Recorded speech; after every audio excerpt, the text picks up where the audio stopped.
भारत गौरव आचार्य श्री पुलक सागर जी गुरुदेव के प्रवचन और लेटेस्ट धार्मिक भजन व कार्यक्रम निशुल्क देखने व सुनने के लिए हमारे YouTube चैनल जीन शरणम मीडिया को आज ही सब्सक्राइब करें और सबसे पहले देखने के लिए बेल आइकन पर क्लिक जरूर करें। समाज में बड़ी तेजी से एक बुराई पनप रही है।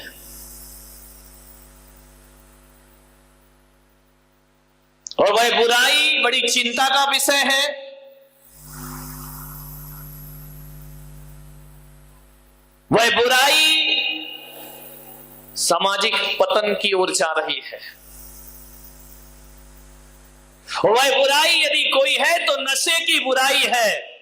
नशे का राक्षस अपने पांव फैलाते जा रहा है, अपने हाथ फैलाते जा रहा है, और जिसकी गिरफ्त में बड़ी तेजी से युवा पीढ़ी आ रही है। ध्यान रख,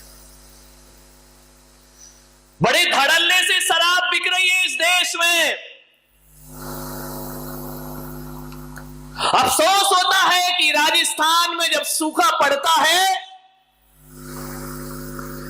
तो गांव की एक जवान बेटी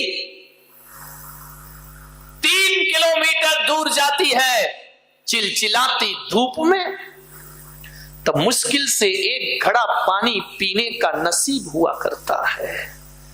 3 किलोमीटर दूर जाएगी तब एक घड़ा पीने का पानी लेकर आएगी।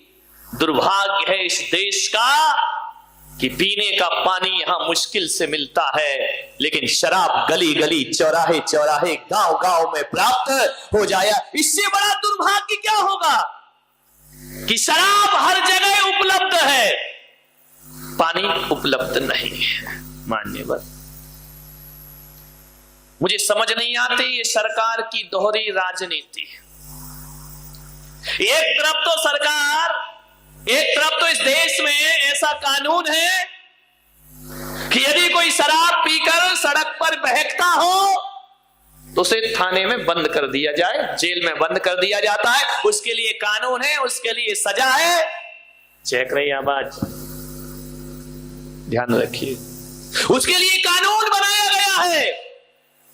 लेकिन एक तरफ ये सरकार कानून बनाती है कि शराब पीकर कोई सड़क पे ना बहके वरना पुलिस उसे उठाकर ले जाएगी, और दूसरी तरफ यही सरकार धड़ल्ले से शराब की लाइसेंस दिया करती है, ठेके दिया करती है, शराब की दुकानें खुलाया करती है। अब एक बात बताइए, अभी इस तरह से लाइसेंस दिए जाएंगे, जगह जगह शराब के ठेके दिए जाएंगे, तो बताओ मेरे भाई, पीने वाला लेकर पिएगा नहीं। ऐसा तो कोई नहीं है इस देश में कि वह शराब लेकर के नाली में बहाएगा। अरे आप उपलब्ध कराएंगे, लोग पिएंगे। ध्यान रखना, शराब से मुक्त भारत होना चाहिए।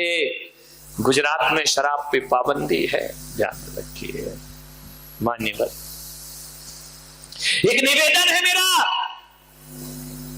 इस लड़ाई से लड़ना पड़ेगा, इस बुराई से लड़ना पड़ेगा, जूझना पड़ेगा।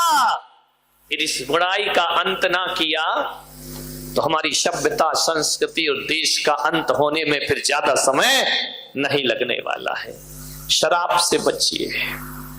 शादी में, पिकनिक में, पार्टी में, विवाह में बिना हया और बिना शर्म के शराब परोसी जा रही है। ध्यान रखिए। मानिएगा, अरे महाजन कौम भी शराब में डूब रही है। एक अनपढ़ आदमी शराब पिए तो बात बनती है, एक गांव का आदमी शराब पिए तो बात समझ में आती है। एक पढ़ा लिखा आदमी विज्ञान के युग में, साइंस के युग में, 21वीं सदी में एक पढ़ा लिखा आदमी शराब पिया करता है। ध्यान रखना, एक बात याद रखना, जाएगा फिर इशारे मत कर। यहां गिलासों में जो उभरे फिर न डूबे जिंदगानी में, गिलासों में जो डूबे फिर न उभरे जिंदगानी में, और हजारों बह गए इन बोतलों के बंद पानी में। ध्यान रखिए, आज जितने लोग नदी, तालाब में, कुओं में डूबकर मरते नहीं है, जितने लोग नदी तालाब में डूब कर नहीं मर रहे, उससे ज्यादा लोग चुल्लू भर शराब में डूब करके मर रहे हैं, जिंदगी बर्बाद कर रहे हैं। अरे नदी में डूबा आदमी तो फिर भी मौत को प्राप्त हो जाता है, लेकिन शराब में डूबा आदमी तिल तिल करके मौत को प्राप्त होता है। ना तो वो जी पाता है और ना वो अच्छे से मर पाता है। घूंट घूंट में मौत है जिसके ध्यान रखें। जिंदगी बर्बाद, शरीर बर्बाद, विचार खराब, परिवार खराब, व्यवहार खराब। एक शराब ने सब परिवारों का जीवन उजाड़ दिया। एक बार मैं जेल गया प्रवचन करने, इतने ध्यान से सुन रहे हो कि महाराज क्या घोटाला कर दिया जो जेल चले गए। प्रवचन करने गया भैया, नहीं तो एक बार ऐसे ही हुआ, मैं जेल में प्रवचन करने गया, पत्रकार भी ऐसे हैं, उन्होंने हेडिंग डाल दी दूसरे दिन, मुनीश्री जेल में। अब सारे लोगों ने पढ़ा मुनीश्री जेल में। मैं कितने भी अच्छे प्रवचन करूं वो कोई नहीं पढ़ेगा। यदि जेल में लिखा है तो आदमी की तो कान खड़े हो जाते, महाराज जेल में क्या दिक्कत है भाई, जेल चले भी गए तो कौन सा बुरा किया। हमारे तो आचार्य मानतुंग जेल में गए थे, जहां भक्तामृत जैसा स्तोत्र की रचना हो जाया करती। ध्यान रखिए, जेल गया मैं, एक बार नहीं कई बार गया, तुम्हारे जैसे नहीं, इज्जत से गया प्रवचन करने के लिए। तिहाड़ जेल में मेरा प्रवचन हुआ दिल्ली के। प्रवचन के बाद मैंने क्या देखा कि एक कैदी एक पेड़ के नीचे बैठा आंसू बहा रहा है। मुझे देखते ही जोर जोर से रोने लगा, सिसकियां भर ली उसने। मैं उसके पास गया चल के, मैंने उसके कंधे पे हाथ रखा, मैंने कहा रोते क्यों हो? बोले महाराज आज आपने मेरे दिल को छू लिया है। मैंने कहा तुमने कौन सा जुर्म किया था जो जेल के अंदर बंद हो, जो तुम्हें ये सजा मिली है? बोले दुख मुझे इस बात का है कि 2 दिन बाद मेरी सजा पूरी होने वाली है और अब ये लोग मुझे जेल से बाहर निकाल देंगे। तो मैंने कहा ये तो खुशी का दिन है, ये तो आनंद का दिन है, ये तो खुशियां मनाने का दिन है, तुम दुखी क्यों हो रहे हो? उसने मेरे पैर पकड़े, महाराज मैं आपके चरण पकड़ता हूं, किसी भी तरह से आप मेरी सजा बढ़वा दीजिए। मैंने कहा सजा बढ़वा दूं? कैदी तो बाहर निकलने की सोचते हैं, कैदी तो जेल तोड़ने की सोचते हैं, कैदी तो दीवार लांघने की सोचते हैं, और ये तुम हो जो कह रहे हो कि मैं बाहर जाना नहीं चाहता हूं। बोले महाराज 14 साल की सजा हो गई, अब मैं बाहर नहीं जाना चाहता हूं। आपसे निवेदन है कि किसी भी प्रकार एन कैन प्रकार किसी से भी सिफारिश करके इतना एहसान मेरे ऊपर कर दो कि मेरी जो जिंदगी बची है वो सलाखों के पीछे व्यतीत हो जाए, मैं बाहर नहीं जाना चाहता हूं। अरे मैंने कहा पागल हो गया तुम?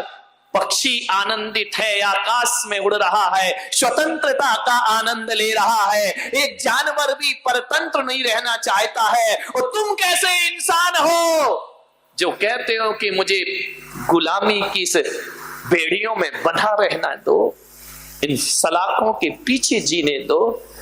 बोले महाराज मैं बाहर नहीं जाना चाहता। मैंने कहा ऐसी क्या बात है? बोले एक दिन मैं भी बड़ा सुखी था महाराज, मेरे पास बहुत पैसा था, मेरा एक परिवार था, मेरे बच्चे, मेरी पत्नी, सब कुछ मेरे पास था। एक दिन ऐसा तूफान आया, ये सब कुछ उजड़ गया मेरे जीवन से। मान्यवर ये मत सोचना कि मैं कोई कहानी सुना रहा हूं, ये हकीकत जिंदगी में बीती हुई घटना है। उसने कहा महाराज मैं गलत संगति में पड़ गया, गलत लोगों की दोस्ती में पड़ गया, पैसा था, अय्यासी करने लगा, मेरी संगति गलत हो गई, लोगों ने मुझे शराब पिलाना सिखा दिया, लोगों ने कहा कि पी लो यार शराब। मैं तो वो आदमी था जो रात में भोजन भी नहीं करता था, रात में पानी भी नहीं पीता था, लेकिन मेरी उठक बैठक ऐसे लोगों के साथ मिलना जुलना हो गया, उन लोगों ने धीरे धीरे मुझे शराब पिलाना सिखा दिया। जब मैं कहता कि मैं शराब नहीं पीऊंगा, मैं पीता नहीं हूं, तो लोग मुझे ताने मारते कि देश 21वीं सदी में पहुंच गया, ये दुनिया की फैशन है, ये दुनिया का स्टेटस है, ये दुनिया का स्टैंडर्ड है, पी ले बेटा। बहुत मुझे कह के मजबूर कर कर के पिला दिया। मैं आपसे निवेदन करना हूं बारामती वालों, जो तुम्हें गलत राह पर ले जाए वो दोस्त नहीं, जीवन का सबसे बड़ा दुश्मन हुआ करता है। और मैं आपसे इतना ही आग्रह करूंगा, इन युवाओं से निवेदन करूंगा कि जीवन में जब भी बुराइयां आती हैं तो माता पिता के द्वारा नहीं आती, जब भी जीवन में बुराइयां आती हैं तो दोस्तों के द्वारा जीवन में बुराइयां आती हैं। अरे दोस्त दो तरह के होते हैं, एक वो है जो हमारे जीवन में दोस्त को लाते हैं, वह भी दोस्त हैं, और एक वो दोस्त होता है जो जीवन से दोषों को समाप्त कर दिया करता है, एक दोस्त वह भी हुआ करता है। ऐसी दोस्ती मत करना। आपसे निवेदन है, यदि सच्चा और अच्छा दोस्त ना मिले, बिना दोस्त की जिंदगी गुजार देना, लेकिन गलत आदमी को अपने जीवन में कभी दोस्त मत बनाना। एक बात बताओ, आदमी सिगरेट पीना कब कौन सिखाता है उसको? Mummy papa? मैं तो कहता हूं कि जो बाप सिगरेट पीता है ना, वो भी चाहता है कि मेरा बेटा सिगरेट ना पिए। ध्यान रखना, एक शराबी भी चाहता है कि मेरा बेटा शराब ना पिए, एक नशा करने वाला भी यही चाहता है कि मेरा बेटा नशा नहीं करना चाहिए। यदि नशा अच्छी चीज होती तो एक शराबी अपने बेटे को शराबी बनाना क्यों नहीं चाहता है? उसको सिगरेट पिलाना क्यों नहीं चाहता है? सोचना है। ये बुरी चीजें, शराब बहुत खराब है मेरे भाई, ध्यान रखना।